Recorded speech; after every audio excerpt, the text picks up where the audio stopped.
Welcome everybody to my research predictions for Extreme Rules. It might be a little bit early to do this video, but all the important matches are already booked. So here is my predictions. And for the first match of this card, we got the Hardy Boyz versus Sheamus and Cesaro in a steel cage match for the Raw Tag Team Championships. Good choice, I think, to make this a steel cage match. At least it will be different from usual, because since I returned, the Hardy Boyz are facing Sheamus and Cesaro every single week in traditional single or tag team matches. The feud is great, but WWE got to be careful to not destroy the hype around the Hardys by overexposing them like that. But anyway, this whole situation will probably be fixed at Extreme Rules with this maybe last match between them. Jeff and Matt are clearly the favorites to me heading to this contest, but Sheamus and Cesaro could take advantage of the stipulation and win back the tag team championships with a screw finish. But if I have to pick a winning team, I'll pick the Hardy Boyz to retain. For the Cruiserweight Championship, we got Neville versus Austin Aries in a submission match. Third time in a row that this match happens on a pay-per-view, and it might be the last, at least in a one-on-one.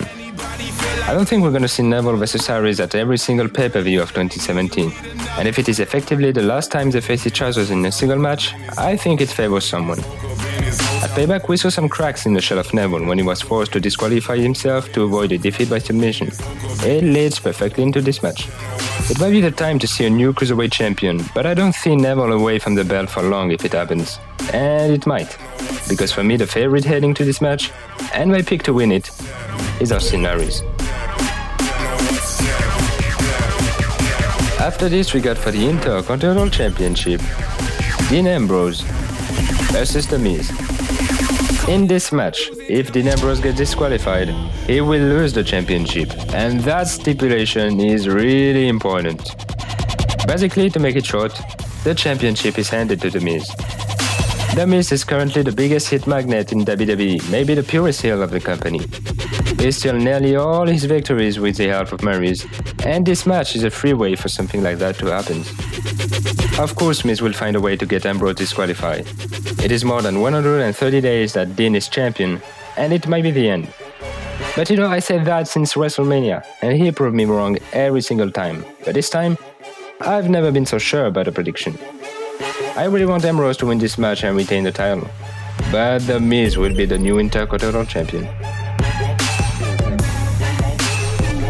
Then, for the Raw Women's Championship, Bayley versus Alexa Bliss in a candlestick on a pole match. I don't know what's up with the weird names today in WWE, but at least this match is not for the Raw pay-per-view after Extreme Rules, because a candlestick on a pole match at Great Balls of Fire, I'll be done.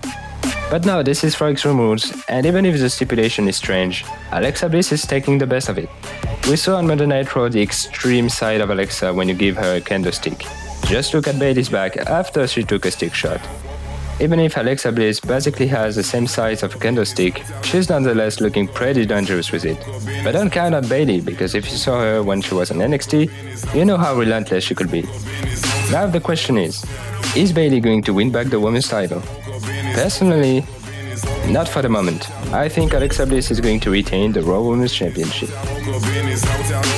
And now for the main event, we got a fatal 5-way Extreme Rules match between Seth Rollins, Samoa Joe, Bray Wyatt, Finn Balor, and Roman Reigns, with the winner facing Brock Lesnar for the Universal Championship at Great Balls of Fire probably. So, Braun Strowman's injury changed absolutely everything. We were supposed to see Rollins vs Joe and Balor vs Wyatt, but now they joined Roman Reigns, who was without any opponent anymore, in a fatal 5-way. It was the easy solution, but this match looks very great, especially with the Extreme Rules stipulation. Braun was scheduled to be the one facing Brock Lesnar for the Universal Championship, but now it's going to be one of these participants. If we take a look at them, they are all booked the same and treated on the same level, except for one. Finn Balor is treated differently. He got the respect of Paul Heyman.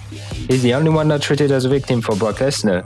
He was called the most talented guy on the roster, and he never really lost the Universal Championship. You got a perfect story and a matchup for a Great Balls of Fire pay-per-view who really needs it. So, taking all of this in consideration, I'm picking Roman Reigns. I'm picking Finn Balor to be the new #1 contender. That was my predictions. Tell me what you think about them in the comment section below, as always. Thanks again to Edward from the Red Dragon Studios for his collaboration with the graphics. Don't forget to check his channel and all his amazing works. The link is in the description. That's all for me. Please remember to share, like, and subscribe. You can follow me on Facebook and Twitter as well. Next time, it's going to be the card predictions for one of my favorite pay-per-view of the year, Money in the Bank. And if you don't want to miss it, click beside the subscribe button and ring the bell.